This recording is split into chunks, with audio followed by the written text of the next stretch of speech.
Hello and welcome to this Dot Connector videocast for subscribers to davidicke.com. Well, it's been another horrific week with the unspeakable bombing in Manchester. And something else that has been unspeakable, which always follows these horrors, and that is the stunning level of official hypocrisy that spews from the mouths of those in government and in the security agencies. We are being told that terrorism must not destroy our values. Well, I'll come to those Western values shortly. We're being told that we must come together and support the fact that our way of life must not be destroyed. And at the same time, those words are being spoken by authority. The Prime Minister, Theresa May, is deploying thousands of troops on the streets of Britain. Our way of life will not be destroyed. It's being destroyed by the response to every single attack all over the world. Thousands of troops now, almost permanently on the streets of France, with a state of emergency that just keeps being renewed and renewed and renewed, ongoing. And let no one kid themselves that another excuse exploiting the horrors of Manchester, another excuse that we need to be protected, will be Orwellian laws governing what can and cannot be said on the internet. Because it will be sold as we've got to stop terrorists communicating and radicalizing people. But it will be used to stop legitimate questioning of government and the official version of everything. If we are being told, well, they say our way of life mustn't change, that we must have basic freedoms deleted and more imposition by the state to protect us from terrorism, then we really ought to be looking in rather more depth at what this terrorism is and what's really behind it. And today I'm going to go through a few things that you will not have seen in the mainstream media, but should have seen if journalism was in any way part of what they do. For years now, best part of 30 coming up, I've been exposing an agenda to centralize power in the world more and more and more until there is a world government, until there's a world army, a world central bank dictating all global finance to everybody, and a world currency, which I said would be cash, no cash rather, just an electronic currency. We're heading so fast to the cashless society. All these things that I've been warning about and saying there was an agenda to introduce are happening. Day after day, we go down that road deeper and deeper. And I've talked in these nearly 3 decades, in books like this one, The Perception Deception. The Perception Deception says it all. I've talked in those books about how this centralized global Orwellian dictatorship was planned to be introduced. And it was through a series of mass mind and emotional manipulation techniques, the prime of which I call problem, reaction, solution. You create a problem covertly, you blame someone else for it. You then get the reaction from the people to the problem of fear, of outrage, of something must be done. And then you, who have covertly created the problem and got that reaction, then openly produce the solutions to the problems you and the networks that control you have covertly created. And I've been pointing out year after year after year, therefore, that the key currency of control, the foundation of how this perception deception is being played out on the human mind, is fear. Once you get someone in fear, they will invariably give their power away to that which they think will protect them from what they fear. Now, after this terrible bombing, almost unimaginable what people have been through, this is what one writer said this week in terms of what she was observing around her. A lot of people have told me they feel tired today, exhausted, and they don't know why. It is this everyday fear that tramples roughshod over all our lives all the time now.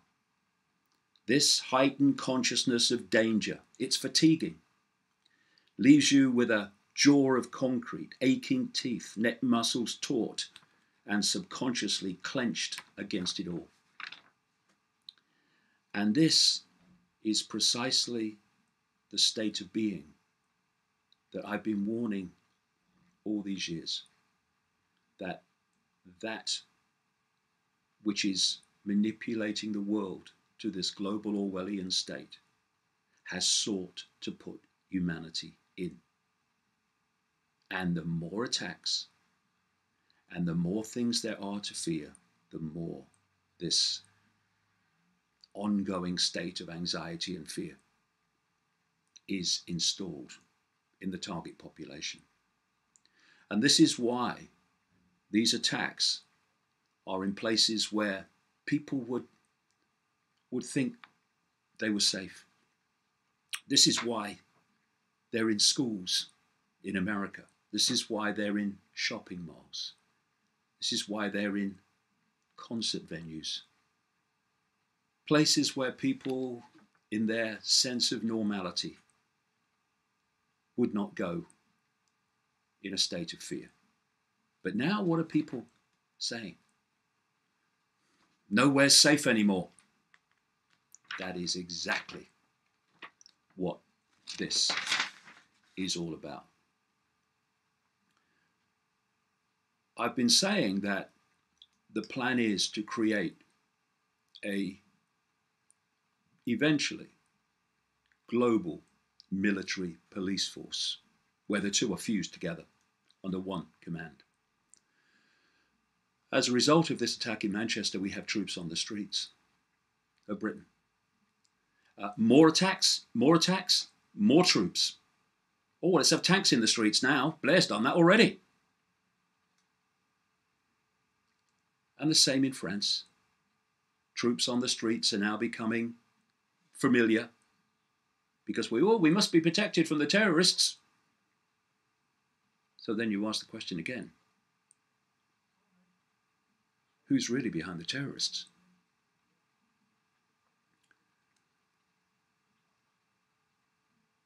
When I talked about the plan for a world government and a world army, which is planned to be a global expansion of NATO, and the global cashless society and all of that. Well, when you start looking at where the world's going, that's exactly where it's going. And it's being justified to a very large extent by these terrorist attacks. So now, for instance, we've had Theresa May this week pressuring NATO. Oh, I bet they were resistant. Pressuring NATO to become involved in fighting terrorism. We already have NATO in Afghanistan, NATO bombing Libya, which I'll come to shortly. And a poll this week claims that of those interviewed, 7 out of 10 people in Britain would accept a world government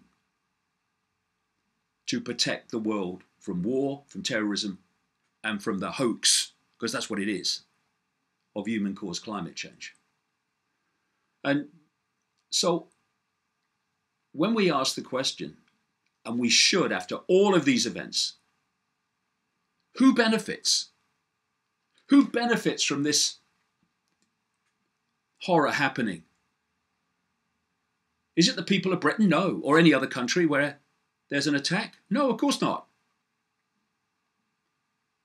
Is it anybody apart from those that then have the excuse to change the world and change society according to what's been the plan all along? So, to those who've not read my books and not seen me speak, I'll say this. You may have a perception, thanks to the mainstream media, that I'm some kind of crazy, some kind of nutter. But the truth is, as events are showing, I'm not a nutter. I'm frickin' right. In the sense that what I've said was the plan and how that plan would be imposed through the perception deception is actually happening. Look at it. And we've had this week MI5 saying how they were shocked by this savagery of this attack. MI5? MI6? Shocked by savagery? It's the way they operate. The death and destruction that their manipulation, along with the CIA, etc., has been responsible for around the world.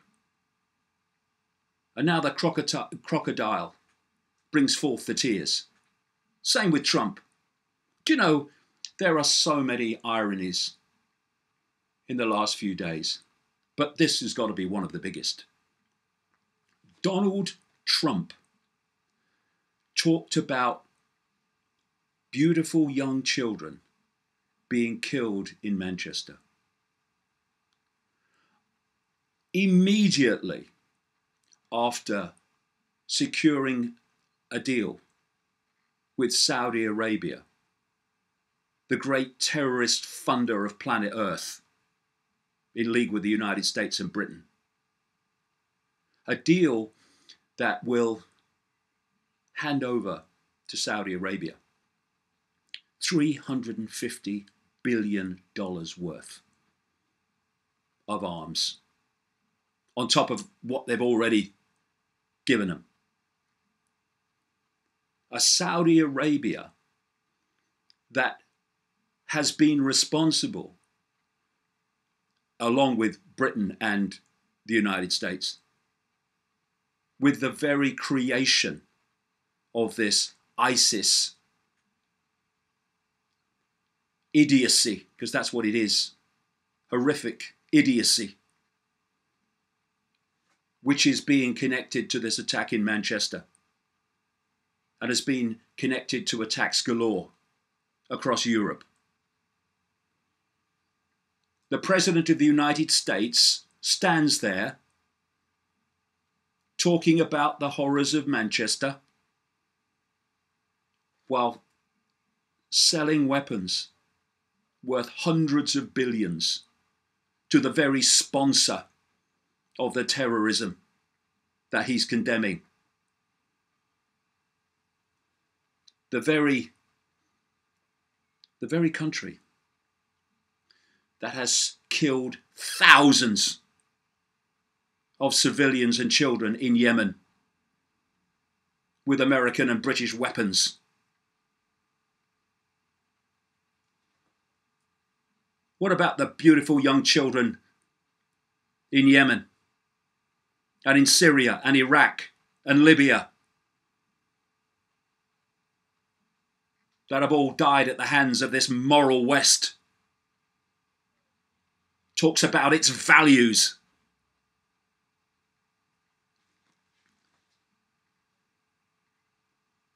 And even the very foundation of the version of Islam on which this ISIS is based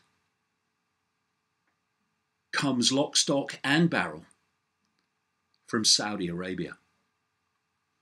When people talk about radical Islam, what they're talking about is a perverted version of that faith called Wahhabism, which was created by a man called Muhammad al-Wahhab in the 18th century in league with Mohammed bin Saud, the founder of the Saudi dynasty.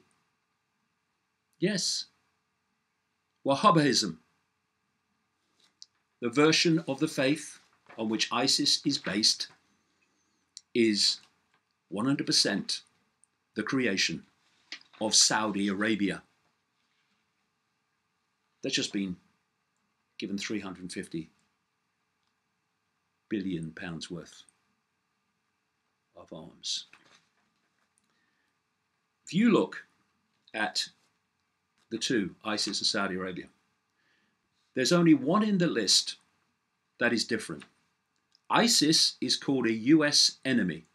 Saudi Arabia is called a US ally, and a British ally, of course. Everything else on the list is identical between Saudi Arabia and ISIS. Authoritarian, fundamentalist, oppresses women and minorities, destroys human rights, uses corporal punishment, regularly tortures people, regularly beheads people. This is the home of terrorism, in league with the money, the weapons, and the manipulation of countries like the United States and the United Kingdom. The countries with their presidents and their prime ministers like Theresa May, who stand up after these horrors and pontificate about our values and how our way of life must not be destroyed. Get them troops on the streets quick.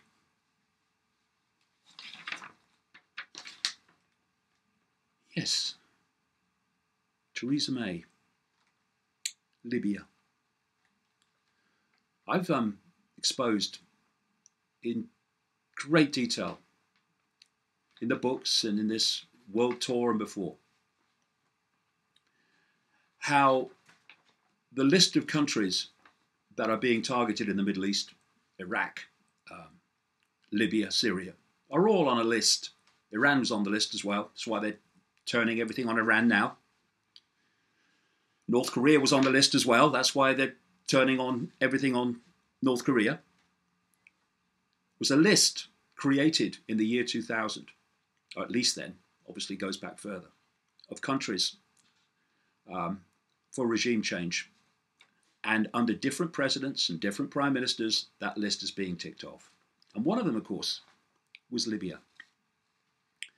And the man who is being blamed for this bombing in Manchester comes from a family, a Libyan family, who fought against Gaddafi Colonel Gaddafi.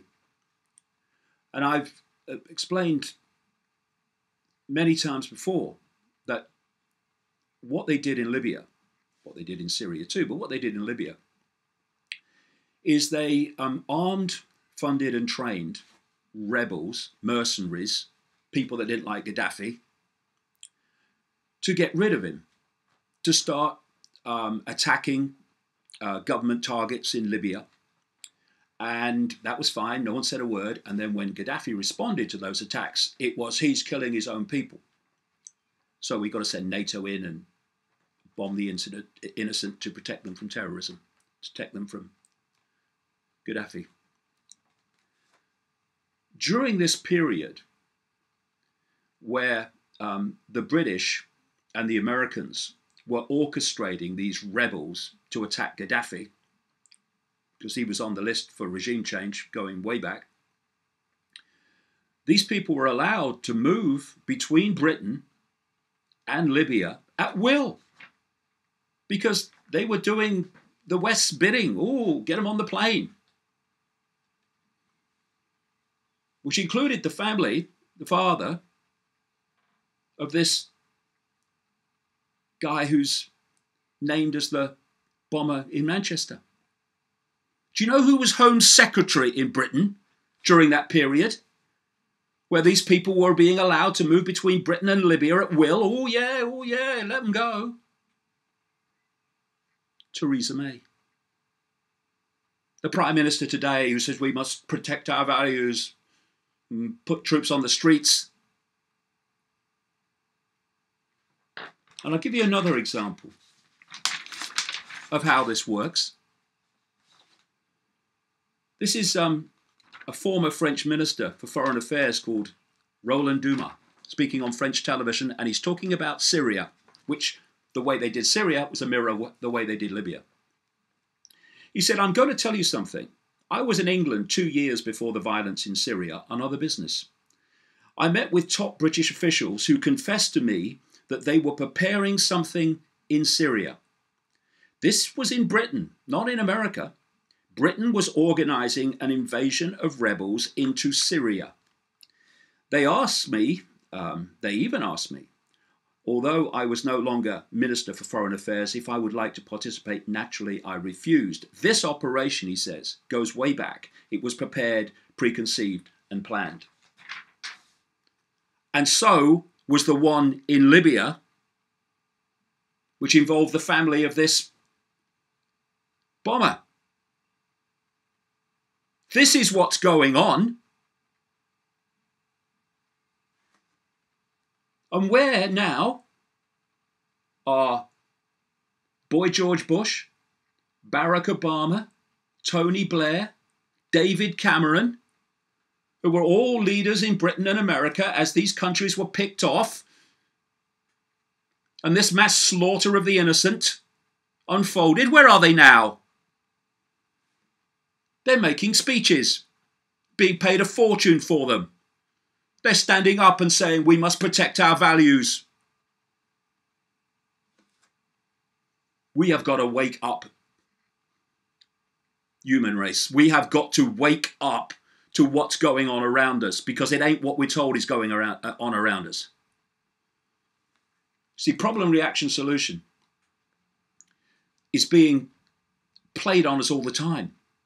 And in terms of these terrorist attacks, two things happen in relation to official involvement in them. One is those where the security networks actually do them. And this is possible where you have a gunman with a mask on, camouflage from head to toe, commits his horror. And then after that, they can name anybody. No one's seen him. But there's another way too. And that is you let things happen. You encourage things to happen. You stand by and watch them happen when you could stop them. Again and again and again, including what has happened in Manchester. In America, throughout Europe, you hear after these events, oh, the terrorist was known to the security services. Yes, I bet they bloody were. This is why assets of the FBI, even the mainstream media in some places in America, has had to acknowledge this. There's so many times these terrorist events and school shootings and what have you in America are carried out by assets or informers or people close to the FBI. This is what's happening. But don't get the media. Or don't wait for the media to tell you, because they won't. There was an extraordinary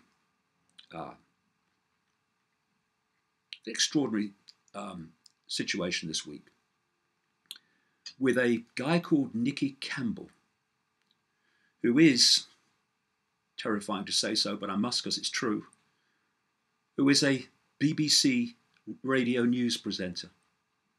And he was in Manchester talking to somebody, and he told the story of two Muslim men who came up to him after the bombing and said the government did it. And he was incredulous that anyone could not have trust in government so much as to even think that. And he said, I kid you not, he said, what has happened to critical thinking? Why didn't these two men have the ability, basically, for critical thought? They said the government did it.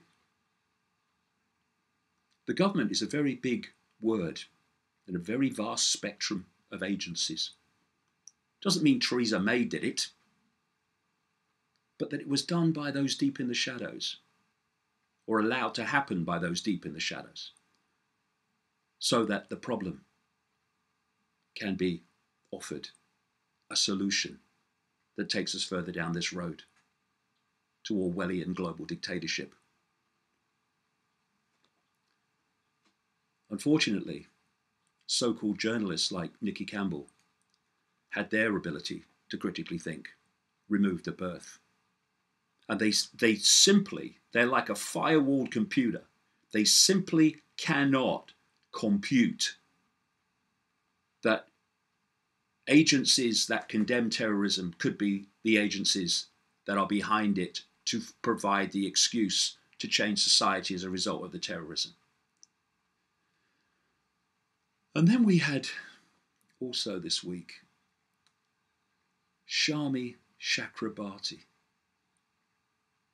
I say, equally terrifyingly, that she was once head of an organisation called Liberty, which claims to campaign to protect freedom.